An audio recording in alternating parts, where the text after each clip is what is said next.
What a pleasure to invite back ISMAEL PEREZ, the super soldier from the Secret Space program, who everyone here on the channel knows and admires. We also have a renowned name guest, Brad Olson, the man who lives traveling, who has written more than 20 books. He has visited 4 continents, and throughout all his research, presentation on television, radio, and programs of information, conference, and endless interviews related to human and extra-human life on planet Earth and other races. Welcome back, guys. Welcome back, guys. You're always traveling. People ask where he is now. Where he is now. Where is he now?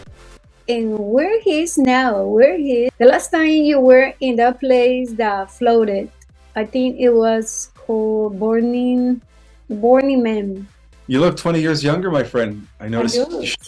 I'm lifting weights with ISMAEL PEREZ. He's giving me some good tips in the gym. It pays off. What can I say? Oh, nice. I'm glad that you adopted a regular routine. I have. I got my weight bench right here in my shop. That's so nice. Well, people, they are like you and me. They love the planet. They fight. They fight to make it through. They helping us, even though they are famous. They are simple and humble guys. Brad Olson and ISMAEL PEREZ are here to answer the questions. People ask what's happening. Will the shutdown really happen? Are we living in a war? What's happening? Welcome back. Good, guys. Sorry for the miscues and the holdups. I was having some tech issues. But hey, we're all here now. And ISMAEL and I were just at the Alien event in Las Vegas 2 weekends ago. Really great and fun event. And right after that, I shot up back to Mount Shasta for another conference up there. But we were on several panels together, and we were discussing some really important information pertaining to the Earth at this juncture in time. Of course, ISMAEL gives us some information about what's going on in our galactic community, and I think all eyes are on planet Earth right now. This is really the most exciting time to be born as a human being, to be able to witness this down here on this planet, knowing that we're being monitored very closely to see what's happening here. And so ISMAEL gave some really important insights on what's going on with our galactic community and this great ascension called the Great Awakening that we're experiencing right now here on Earth. ISMAEL PEREZ, how do you respond to this thing called the Great Awakening, which Brad says, where everyone is hopeful for good and a different world? Are we moving to a good world? Well, there are different prophecies. There are the positive prophecies, which talk about a time where the people of the earth are going to be restored back to their original glory, and likewise is the planet. And those are the prophecies that the powers that were, I like to call them powers that were because they're no longer in control, right? Hid from us, you know? And so I believe that what we're experiencing right now is the fulfillment of the original prophecies, which is where the power comes back to the people, where corruption ceases to exist, and everything that is evil, comes to an end. And so we are at the precipice, I would say, the greatest transition ever. That only happens once every 5,000, every 25,000, or even greater, time cycles. And so we're there. This is it. The graduation is here. The human race is ready to witness the return of our original glory, the return of the golden age and stuff. And so it's exciting to be here, and that's why all eyes are on us, because all of the extraterrestrials that didn't get the opportunity to incarnate at this time, they're like scientists observing to see how it all goes down when this transition takes place, knowing that like Dolores Cannon mentioned, that for the first time in a long time, an entire planet is ascending, and we're going to see how it all goes down. So we are the guinea pigs in that way. We're the guinea pigs of that of that result. And so it's going to be exciting to see how it all unfolds. But yeah, that explains why everything's falling, everything's crashing right now. The economy. This is just part of a greater crash of reality that's coming, really.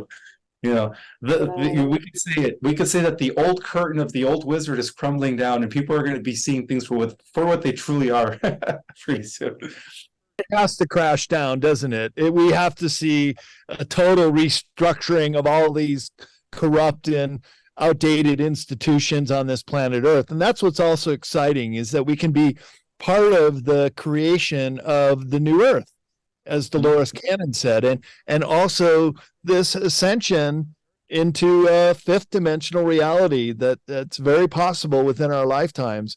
Now, I was just up in Mount Shasta again, and this summer, Ishmael and I were also speakers at the Mount Shasta Summer Conference. And I was talking to Rob Potter, who puts on that event. He came by the Light of Shasta event last weekend, and we got to talking on the same subject. And he was informing me that we were one of only 7 or 8 planets in our galaxy right now, which is a very unique planet, that it's mostly this water planet, oxygen-based, human-like species here in this ascension phase. So we're really in a dynamic time for planet Earth to be here and see these momentous changes, because there's not really many like us. So it's almost like when a blockbuster movie comes out, everybody wants to be the first ones to see it and go and tell their friends. I kind of think that's what's going on here on Earth. Is this is the big blockbuster movie right now, and we're in the first seating of the first showing on the first night, watching this incredible drama take place, not only here on planet Earth, but I think the reverberations go far beyond our planet and also affect other species as well. Just like when the first atomic bombs were detonated here on Earth in 1945, that was like an alarm bell going off in the universe. Hey, humans got the atomic bomb. You better take a look and see what they're up to, because it's, in a way, it's like kids playing with matches in a very fire-prone forest. That what are we going to do with this technology, and hopefully use it in the right way that doesn't burn down the planet? Go ahead. Oh, no, I was just saying that is so true. And I think everything in its divine timing, I think from a higher perspective, even that was orchestrated in order to speed things up, to allow this, what they call this time acceleration, to take place now as we enter this new reality. And I mean, everything happened for a reason, And so a lot of the benevolent ETs were actually, kind of scared when we detonated the atomic bomb. They said, wait a minute, you know how many times we had to intervene and save the Earth experiment? Because that's what we are, guys. We're, considered an experiment. And there's been other experiments that failed. And so they're doing everything in their power to make sure that this experiment doesn't fail. So that's why they're here securing, the ascension of the Earth. And that's why we don't have nothing to lose, and really nothing to worry about when you think about it. So, yeah, that is so true. Time to be alive. Can you tell us really about all these disasters happening in the world? Earthquakes, floods, climate change, and the Earth attacks with chemicals. Well, fortunately, nothing really bad has happened. We haven't gone through a pole shift or civilization-ending event, but the technology is there.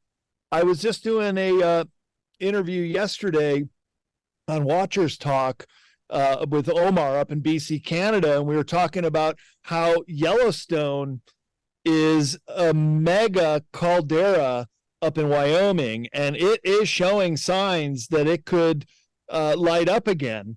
And there is technology using the HARP arrays and other geoengineering technology that can light up and make volcanoes erupt. And if Yellowstone were to go off, it would be a game changer. It would really change everything we know in North America, probably the entire Northern Hemisphere, because it would put up a plume of smoke so big that it would create what's known as a nuclear winter. Say if Russia and China and U.S. went to war and sent nuclear missiles. I don't think it's ever going to happen, Ishmael. I'd like to hear your perspective. They're not going to allow humans to destroy themselves, and I think they're going to try to shut down these macro geoengineering plans to try to trigger massive volcanic uprisings like a Yellowstone. But nonetheless, we're seeing signs that they're trying. Just like in the Canary Islands. Remember a year and a half ago when the volcano went off there? I have a picture in my book, Beyond Esoteric, of them trying to trigger an earthquake there using the Harper rays. And I'll show it to you right here in a second, because Mother Nature does not create perfect right angles and perfect symmetry like this in the Canary Islands. It doesn't do it. Okay. That is totally man-made. See that grid on the Canary Islands? So that was in October 23rd, 2021. So 2 years ago, and they were trying to trigger that massive earthquake, the Cumbre Vieja volcano on La Palma Islands in the Canary Islands, to trigger a tsunami that would basically wipe out the east coast of Brazil, where you're from, and also the east coast of the U.S. and the Caribbean. It would just be an absolute game changer, about as big of an event as full-on thermonuclear war. That didn't happen. So I think the benevolents are blocking this technology from this cabal, which is in a very desperate situation right now, using all the tools they have, including bringing us to war against Russia and the Ukraine. They're trying everything they can to try to get out of it because they know they're cornered and busted. And that has to happen. We have to get rid of this cabal, this global elite, if you want to call them that, or the powers that were, because they're still holding things up. And that's why this is the greatest show on earth, is because everybody wants to see, what are humans going to do? What are we going to do with our own problem people here that are running the show and now armed with this high technology, trying to get themselves out of it? Because look, all they got to do is trigger a war or a pole shift or a massive volcano or a massive tsunami, and then that's going to take over the news cycle and everything else in survival. And so they can stay in power that way, but they're not going to get away with it. Ishmael, what thinks you? I agree with you 100% on everything, Brad. We've been receiving assistance from the benevolence since day one. I don't think they ever left. I think they've always been monitoring us, even beyond thousands of years ago. And I believe that the reason nothing of that extreme has occurred is because of the fact that I don't even think that the cabal has the tech anymore to do anything. I think I'm starting to think that they've been stripped from all of that advanced technology.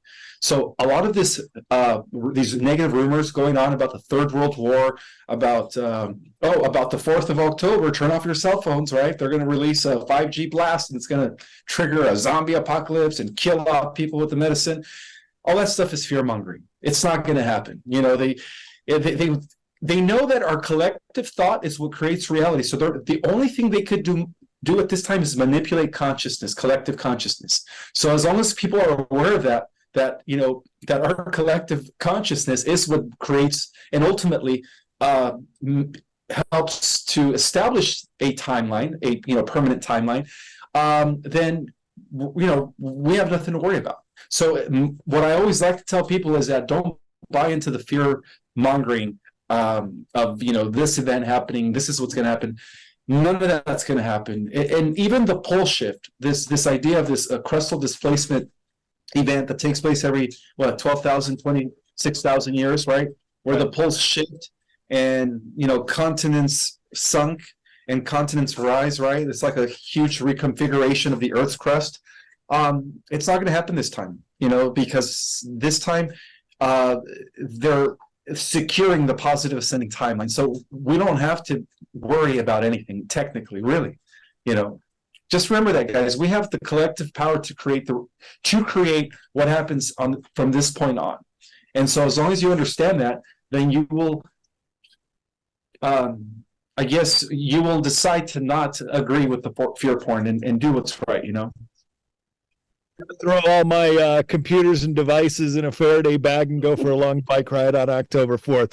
I know it probably is a big nothing burger, but I don't want to get zapped by any 5G rays, because here's the thing. Yeah, I totally agree with you, Ishmael. They're not going to allow this to happen. But look, we just saw what happened in Lahaina, and there's still no justice for that or a true story. So the cabal still has a couple weapons up their sleeves, and they're going for their land grabs. And they got 2/3 of the world population jabbed up. And some of this stuff has payload and different things that can come out with frequency. So I don't know, man. They're madmen. They're absolute psychopaths. They are. Hope they're disarmed, and I would love to just see 5G towers go up in flames or something. Totally glitch out and malfunction. That would be a best case scenario. But I'm not entirely sure that we've seen the last of these people. I was asking Ismael in the previous video what he thought about this moment related to this artificial intelligence, which has become crazy with the AI. Oh, well, we had a great panel at the Alien event talking about AI and some incredible perspectives on where this is going to go. Because look, AI, we all know in very advanced extraterrestrial cultures, even in the spaceships, they use it. It's a tool. It helps them. It takes away the menial tasks. But what we're seeing on Earth is the potential for this to get away from us, and AI possibly taking over systems in such ways. Remember on our panel, Ishmael, that the acronym is Certificate of ID, and then using a little gematria, the 19 stands for AI. A being number 1 and I being letter number 9. So this is creating what's known as an egregor. And this is a very occultic thing. They love to do this kind of thing. And that is create a thought form and use an inversion. So we're all thinking when we say, oh, I heard my coworker. What we're doing is building a thought form, an egregor, which is really saying you're going to need to be showing your card, and AI is going to take over and manage it for us. So we really got to kind of look through this occultic way that they instill these words are very, very important. Words are very important. And as well as how they'll get us to build the trap they want to set for us. So you got to kind of see through this to be able to avoid it. And this is the egregor. It was not what you thought it was. It was this egregor that they're trying to get us to pay into.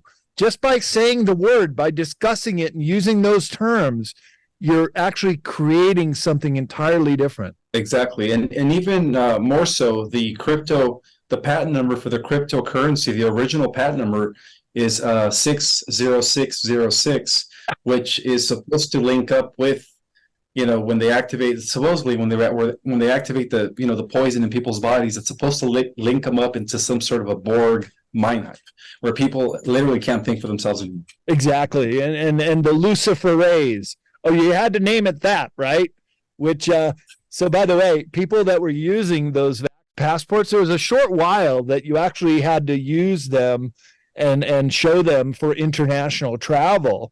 And I know someone who was going through, and probably like us, and had a forgery, right?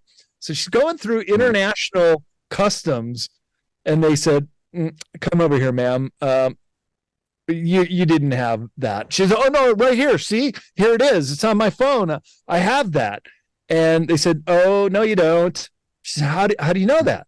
Because when you pass through international customs, they have different arrays that can see the luciferase, which puts off a purplish aura on people that have gotten this thing. Isn't that crazy? But it's true. And that is the depths of this prison that they're trying to put us in. Because look, we all love to travel. We like to go places. And I know people that got just for that reason. Hey, I don't want to be restricted. I want to be able to go where I want to go. We all think that way. So that they're very, very clever to load it up with this luciferase. So you can't travel without showing a legitimate card. Fortunately, that model had collapsed. But guys, I can't help but to think they're going to try to roll out a 2.0 with whatever new to come up with or whatever kind of. So I don't think we're out of the woods yet. I agree with you, Ishmael. We do have very powerful entities on our behalf that are going to help sabotage these things, but they're just going to keep trying and trying and trying till the whole system absolutely, utterly collapses and these people can be round up and brought to justice. Go ahead, Ismael. Well, I'm starting to think that was the precursor to the mark of the beast. And what is the mark of the beast?